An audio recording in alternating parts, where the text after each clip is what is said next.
वो माधवेंद्रपुरी नाम के,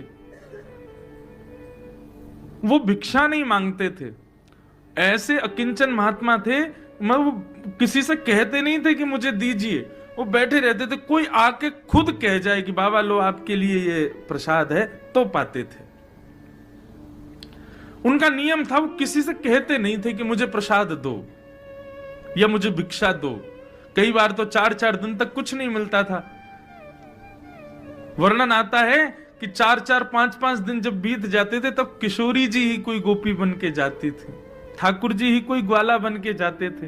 कभी दूध दियाते, कभी रबड़ी दियाते, कभी रसगुल्ला दियाते, कभी रोटी, बासी रोटी दियाते माधवेंद्र जी को, क्योंकि उनका नियम था, वो मांगते नहीं थे। विचार करो, स्वयं श्री जी जाती थी खीर लेकर के, दूध लेकर के, रसगुल्ला लेकर के, और कोई ऐसी ऐसी दीनहीन सी गोपी बन के जाती कि बाबा को लगती पता ना कोई ऐसी कोई गोपी होगी ब्रज की, आ गई है दूध लेके, बाबा ले पी लियो, दूध बचाओ घर को। लेकिन होती वो श्री जी थी। एक दिन जगन्नाथपुरी दर्शन का भाव बनाया और गोवर्धन से चलकर के माधवेंद्रपुरी दास जगन्नाथपुरी आ रहे थे। बीच रास्ते में बंगाल प्रांत में, बंगाल या उड़ीसा प्रांत में खीरचोरा गोपीनाथ, उड़ीसा में है बंगाल में, उड़ीसा में ही पड़ते हैं, बंगाल के पास पड़ते हैं, यहां से दूरी है। खीरचोरा गोपीनाथ, उनका नाम तो गोपीनाथ ही था, खीरचोरा तो बाद में पड़ गया। तो आज तक नियम है कि वहां 12 कुल्हड़ों में श्री गोपीनाथ जी को खीर का भोग लगता था, और जो मनोरथी भोग लगवाते थे सारा भोग उन्हीं को बांट दिया जाता था। माधवेंद्रपुरी जी जब दर्शन करने के लिए गए तो श्री गोपीनाथ जी का दर्शन किया। रात्रि शयन में 12 कुल्हड़ खीर का भोग रखा था। अब माधवेंद्र जी का स्वभाव नहीं था मांगने का कि प्रसाद भी ऐसे हाथ के, कोई पुजारी खुद ही कह दे आओ प्रसाद ले जाओ तो ही मांग लेते थे, अपने आप नहीं कहते थे। 3-4 दिन से सफर कर रहे भूखे प्यासे, गोपीनाथ जी के सामने जाके खूब नृत्य किया। पुजारी जी ने सारे मनोरथियों में खीर बांट दी, और खीर बांटने के बाद में मंदिर बंद कर दिया। माधवेंद्रपुरी जी भी वहां से प्रस्थान कर गए, बेचारे भूखे प्यासे एक वृक्ष के नीचे जाकर के बैठ गए। भजन कर रहे थे ठाकुर जी का, लेकिन भजन करते करते बार बार नेत्र खुल जाए, बार बार भजन रुक जाए। क्यों? भूख लग रही थी, लेकिन बोल सकते नहीं किसी से। गर्भगृह में बैठे गोपीनाथ जी को चैन नहीं आ रहा है, और गोपीनाथ जी सीधे पुजारी के स्वप्न में पहुंच गए और बोले कि मेरे एक परम भक्त माधवेंद्रपुरी आए हैं, वो बहुत तेज भूख लगी है उनको, उनको कुछ पवाओ। पुजारी जी बोले क्या पवाएं, इतनी रात्रि का समय? बोले हमारा 12 कुल्हड़ का भोग लगता है खीर का। बोले हाँ, उसमें से एक खीर भोग बचा है, वही दिया। बोले कुछ नहीं बचा, मैंने सब बांट दिया मनोरथियों में। बोले तुमने 11 कुल्हड़ ही बांटे हैं, 12वां कुल्हड़ हमने छुपा लिया था अपनी जेब में। मंदिर आओ, खोलो, हमारे विग्रह के गोजा में आकर के, गोजा बोलते हैं जेब को, बोले हमारे जेब में आकर के देखो एक कुल्हड़ रखा है छुपा हुआ है। पुजारी जी के नेत्र खुले, स्नान किया, अर्धरात्रि में ठाकुर जी का विग्रह गर्भगृह खोल करके जैसे भीतर प्रवेश किया, ठाकुर जी के गोजा में जैसे हाथ डाला, सोई कुल्हड़ में खीर रखी थी। तब पुजारी जी बोले वाह रे खीर चोरा, खीर चुरा ली, अपनी प्रसाद की खीर चुरा ली अपने वैष्णव के लिए। और जाकर के पुजारी जी ने वो खीर बाबा को दी। बाबा बोले रात में 3 बजे पुजारी जी आप कैसे? तब पूरा वृत्तांत बताया। बोले कि रोज ठाकुर जी का भोग लगता है और मनोरथियों में बांटा जाता है, लेकिन आप अकिंचन हो, किसी से मांगते नहीं। अब ये बात किसी को नहीं पता थी, लेकिन पुजारी बता रहा तो माधवेंद्र जी रोने लगे, आपको कैसे पता मैं किसी से नहीं मांगता? बोले ठाकुर जी बता रहे थे। बोले आपको भूख लगी है इसलिए ठाकुर जी ने आपके लिए खीर को अपनी जेब में छुपा लिया। फिर कहां भूख लगनी थी? रोते रहे विरह से। बोले नाथ आपको पता है मेरा भाव, आपको, आप जानते हैं मुझको, मुझे इसी बात से इतनी प्रसन्नता है कि आप मुझे जानते हो। तब से गोपीनाथ जी का नाम पड़ गया खीर चोरा गोपीनाथ। अपने वैष्णव के लिए ठाकुर जी ने खीर चुराई। तो नियम इसलिए है ठाकुर जी का कि कोई प्रेम लक्षणा भक्ति से तोड़ के दिखाए, हठपूर्वक नहीं कि जबरदस्ती। इंद्रेश जी कथा में बोल रहे थे नियम में इसलिए ठाकुर जी की उसको कोई तोड़े। अब गर्भगृह में कोई जाने नहीं दे रहा जगन्नाथ जी के, हम कूद फांद के लड़ाई झगड़ा करके गेर के पुजारियों को घुसेंगे भीतर और सबको दिखाएंगे देखो हमने नियम तोड़ा। ऐसे नहीं। नियम तोड़ने का मतलब आप ना तोड़ो, आप प्रयास ना करो, ठाकुर जी प्रयास करें उसको तोड़ने का, उससे आगे आने का, उससे बाहर निकलने का। और श्री जगन्नाथ जी जितने नियमों में बंधे हैं उतने ही नियम तोड़ने में प्रसिद्ध हो रहे हैं। इनसे ज्यादा नियम किसी ने नहीं तोड़े। सब ठाकुरों में सबसे ज्यादा नियम तोड़ने वाले, नियम में रहने वाले भी श्री जगन्नाथ जी और नियम तोड़ने वाले भी श्री जगन्नाथ जी।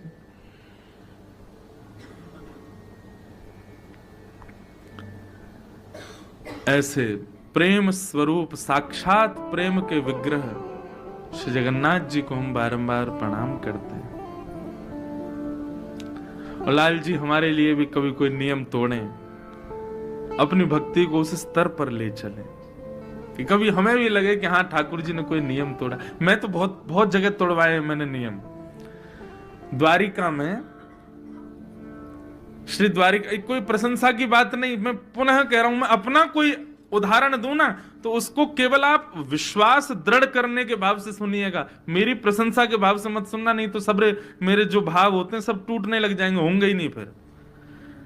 तो द्वारिका में हमारे वहां के पुजारी चित्रांग पुजारी जी ने एक बार मुझे, मैं 3-4 दिन की कथा के लिए गया तो मेरे को बोले आप ना ठाकुर जी के सामने पद सुनाओ। तो हम और हमारे कुछ गंधर्व जन हम लोग श्री द्वारिकाधीश के सामने विराज गए, 2-4 माइक लग गए और खूब गाए ठाकुर जी के आगे। तो शयन का समय था द्वारिकाधीश का, और शयन में श्रृंगार बढ़ाया जाता है, मुकुट बढ़ाया जाता है ठाकुर जी की, बिल्कुल हल्के श्रृंगार में फिर ठाकुर जी की शयन आरती होती है। तो हम लोग संध्या आरती के बाद में बैठे पद गाने के लिए, और गाते गाते पुजारी जी भूल गए कि ठाकुर जी का श्रृंगार बढ़ाना है, और ठाकुर जी पूर्ण श्रृंगार में पूरा पदावलियों का श्रवण करते रहे। और तभी किसी बुजुर्ग पुजारी ने आके बताया, बोले ठाकुर जी के शयन का समय हो गया है, शयन आरती होनी है। अब बोले कि अब शयन आरती होनी है, ठाकुर जी तो अभी तक संध्या के श्रृंगार में ही बैठे हैं, तो शयन का श्रृंगार तो अब करेंगे तो 1-1.5 घंटा एक्स्ट्रा लगेगा, 12 बज जाएंगे रात के। तो पुजारी जी मेरे पास आए, आकर के बोले भले पधारे ब्रजवासी, आज सैकड़ों वर्ष बाद द्वारिकाधीश जी की शयन आरती पूर्ण श्रृंगार में ही होगी, क्योंकि आज ठाकुर जी का श्रृंगार बढ़ाया नहीं गया, विलंब हो गया। और कितने वर्षों बाद वो बता रहे थे, कभी कभी कुछ हुआ होगा, कभी कोई तूफान आदि के समय नहीं हो पाते, नियम टूट जाते हैं, लेकिन कितने वर्ष बाद बता रहे थे, बोले आज ठाकुर जी पूर्ण श्रृंगार में शयन करेंगे। क्यों? इस प्रसन्नता में कि कोई ब्रजवासी ने आकर के नियम तोड़वाए। ठाकुर जी का शयन श्रृंगार बढ़ा नहीं है, तो अब श्रृंगार में ही सोएंगे ठाकुर जी। मैंने कहा श्रृंगार में सोएंगे नहीं, श्रृंगार में वृंदावन जाएंगे और कुंज में जाके गोपीन के संग रास बिहार करेंगे। यही हमारे श्रृंगार आज बड़ो नहीं है ठाकुर जी को।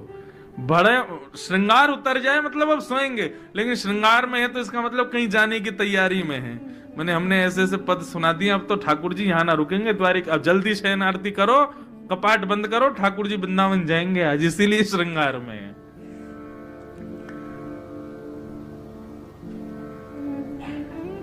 प्रेम लक्षणा भक्ति प्रकट तो करे कोई।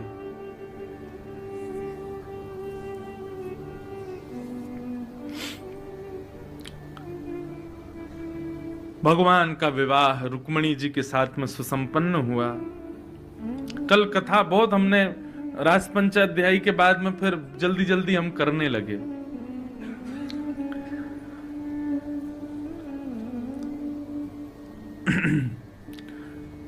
क्योंकि फिर मन में भाव आता है कि ज्यादा विलंब तक चलने वाला प्रसंग कहेंगे तो फिर जो क्रम के कुछ कल अतिथिगण आए थे, फिर वो संभव नहीं हो पाता।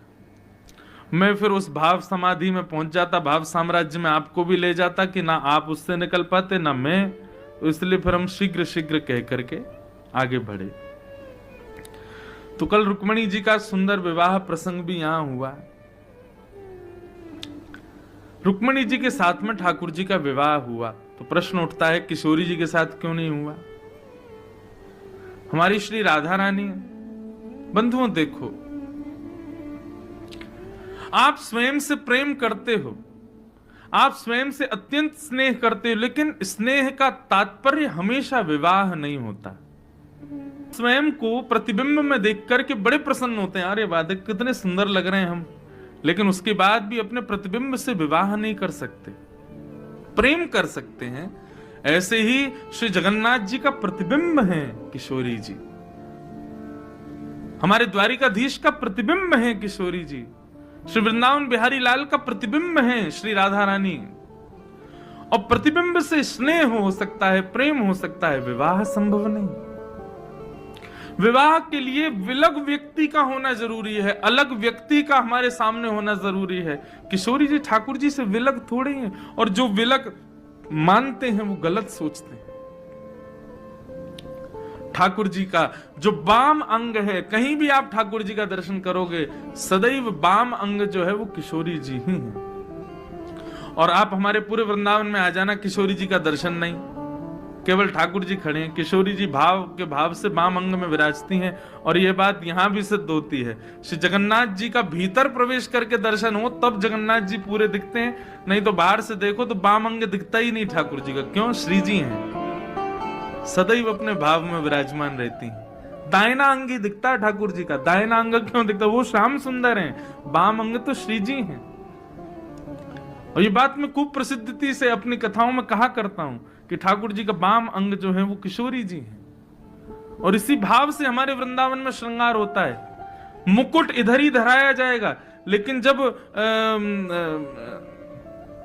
कलंगी धराई जाए या फिर चूड़ामणि धराई जाएगी तो वो इधर ही धराई जाएगी। क्यों? क्योंकि श्री जी हैं। ठाकुर जी को चोटी इधर ही धराई जाती है क्योंकि वो श्री जी हैं।